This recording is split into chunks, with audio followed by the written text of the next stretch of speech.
안녕하세요, 루지입니다. 오늘 모처럼 차를 끌고 나왔는데요. 역시나 차를 끌고 나오면 안 되는 날입니다. 비도 오고 또 금요일 저녁이잖아요. 지금 퇴근 시간 1시간 동안 차에서 소비하고 있는데 너무 지루하고 얘기하고 싶은 게 생겨서 이렇게 사람들은 본인이 해보지 않은 것에 대해서 굉장히 쉽게 생각하고요. 우리 직장인들이 할 수 있는 게 사실 많지 않죠. 누구나 인정할 만한 그 수준에서 할 수 있는 것들이 크게 세 가지죠. 부동산, 주식, 창업. 이 창업에 있어서는 조금 허들이 있겠지만 뭐가 됐든 우리가 가장 기본적으로 의식주 생활을 하면서 할 수 있는 것이 이제 부동산과 주식입니다. 이 두 가지는 자본주의 사회에 살고 있는 사회 구성원이라면 누구나 해야 되는 거고요. 그렇기 때문에 누구보다 잘해야 됩니다. 근데 이 잘해야 된다는 것의 의미는 사실 경험을 해봐야지만 할 수 있는 거죠. 초심자의 행운이라고 하잖아요. 이 초심자의 행운이 정말 행운일 수도 있지만 행운이 아닐 수도 있습니다. 제가 싫어하는 부류가 어떻게 운 좋게 한 건 잘해놓고 그게 이제 자기 실력인 양 착각해서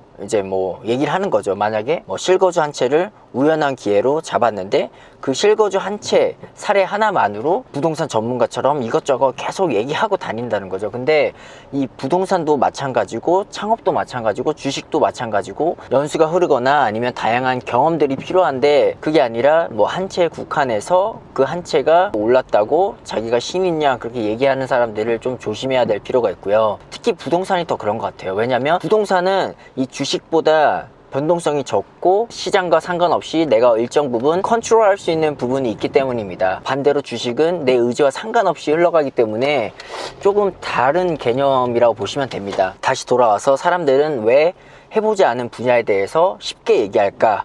를 다시 한번 돌이켜보면 말 그대로 해보지 않았기 때문이죠. 간접 경험은 영상을 통해서도 느낄 수 있고 글을 통해서도 접할 수 있습니다. 근데 내 마음에 와닿진 않아요. 내가 실제로 수익을 내보고 아니면 실제로 깨져봐야지만 이 하나의 결과물을 얻기 위해서 굉장히 머리도 써야 되고 정신적으로 스트레스도 받아야 되는지를 알 수 있으니까. 투자라는 게 그렇잖아요. 투자는 항상 리스크를 감내한 만큼 얻는 법이에요.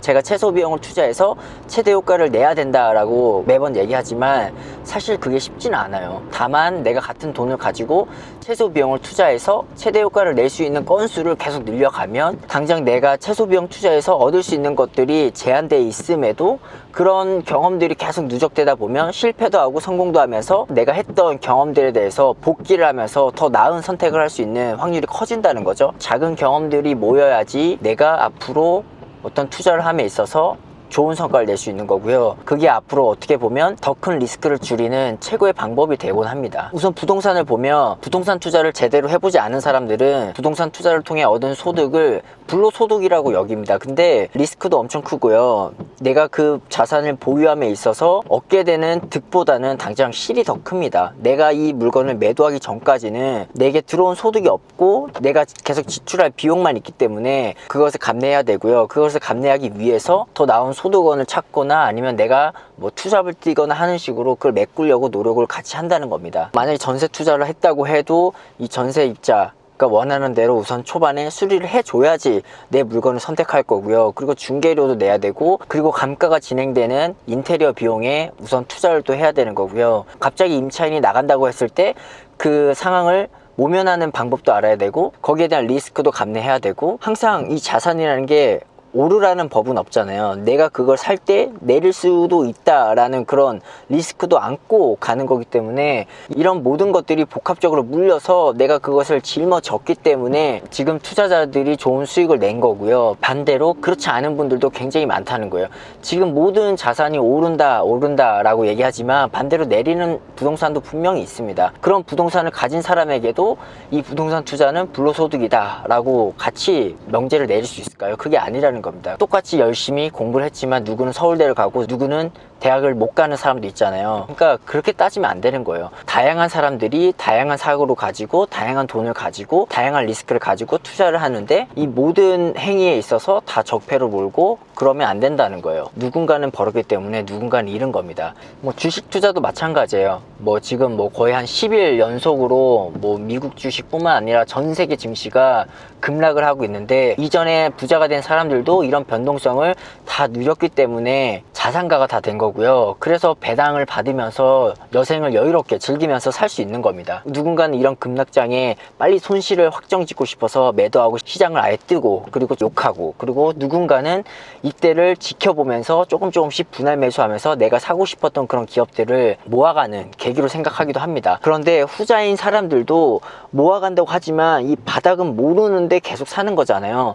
내가 계속 사는데 계속 떨어질 수도 있는 거고요. 갑자기 내가 생각한 것과 달리 조정장이 아니라 불황이 찾아온 것일 수도 있습니다. 그래도 어때요? 지금까지 전 세계 주식시장에 수많은 악재들이 쏟아졌는데 결국은 기업의 이익 그리고 돈 가치 하락에 따라서 이 주식시장은 계속 우상향해서 신고가를 계속 치면서 지금 다우존스 3만까지 왔다가 지금 너무 많이 오른 탓에 조정이 시작되는 것 뿐이잖아요. 오늘도 지금 선물시장이 하락하고 있는데 내일도 어떻게 될지 모르고 5일 뒤, 10일 뒤, 1년 뒤에도 주가는 어떻게 될지 아무도 예측은 할 수 없습니다. 그렇기 때문에 시점을 분산하고 내가 그 기업이 맞다 생각하면 노후준비 수단으로 사서 모아가는 겁니다. 지금 당장 오르락 내리락 하는 것에 동요될 필요가 없어요. 분명 지금 진입한 사람들은 지금의 조정장을 굉장히 두려워할 겁니다. 전산에 찍힌 돈이 왔다 갔다 하는 것 뿐인데 내가 실제로 지금 잃은 것 같고, 만약에 이익이 났으면 내가 실제로 번 것 같고, 이런 착각이 듭니다. 그게 아니라는 거죠. 모든 자산은 돈으로 실현을 하거나 아니면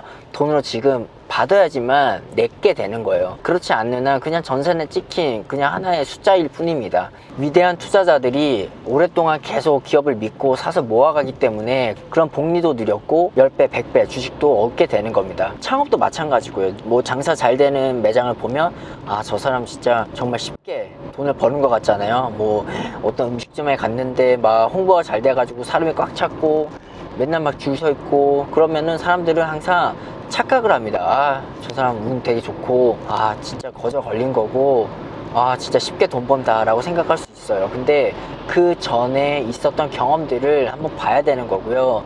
그 경험들이 항상 있기 때문에 지금 좋은 성과를 내고 있는 겁니다. 그래서 초심자의 행운이 위험한 거예요. 초심자의 행운은 내가 처음 도전한 게 잘 터져서 내가 그쪽 분야의 전문가라고 착각하는 순간부터 내 자산은 계속 마이너스로 가는 경향이 생기니까요. 내가 초심자의 행운이 발휘돼서 주식을 샀는데 막 2배, 3배 오르고, 부동산을 샀는데 막 2배 오르고, 창업을 했는데 막 매출이 막 월 1,000만 원씩 계속 찍혀.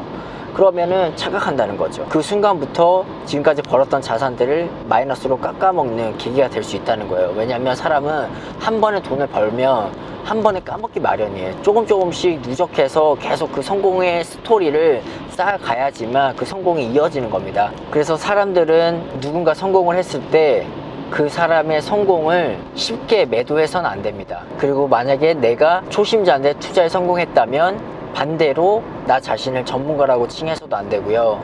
자만해서도 안 되는 겁니다. 모든 것은 복리의 영역이잖아요. 경험도 마찬가지고, 돈도 마찬가지고, 건강도 마찬가지고, 이 멘탈도 마찬가지고, 근육도 마찬가지고요. 모든 게 다 복리의 영역입니다. 따라서 누군가 성공했을 때 그 성공을 진심으로 축하해 주시고요. 상대를 통해서 내가 배우려고 하는 습관을 들이는 게 좋지 않나, 저는 매번 그런 생각을 해봅니다. 지금 이 시국에도 기회를 찾아서 움직이는 사람들도 분명히 있고요. 그게 뭐 부동산이 될 수도 있고, 주식 투자가 될 수도 있고, 뭐 창업 물건이 될 수도 있습니다. 모두가 공포에 질려 있을 때 시장에서 조금 벗어나서 한번 상황을 다시 한번 지켜보는 계기가 되었으면 해서 오늘 영상을 준비했습니다.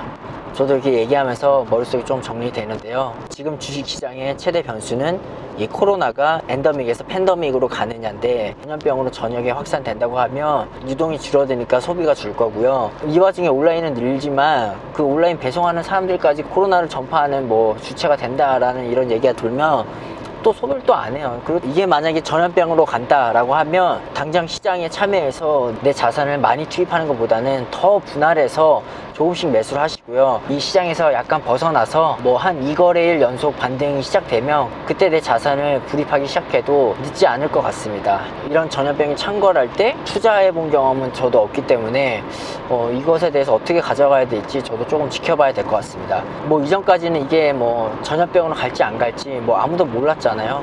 뭐 이 전염병이 생길지 안 생길지도 몰랐고요. 근데 전 세계적으로 퍼지는 전염병이 된다라고 하면 조금 주의할 필요는 있지 않나 그런 생각을 해보고요. 제가 요즘에 드는 생각은 이전에 역시 뭐 원달러 환율, 뭐 원엔 환율이 저렴할 때 많이 바꿔놨어야 되지 않나 그런 뭐 후회들이 좀 듭니다.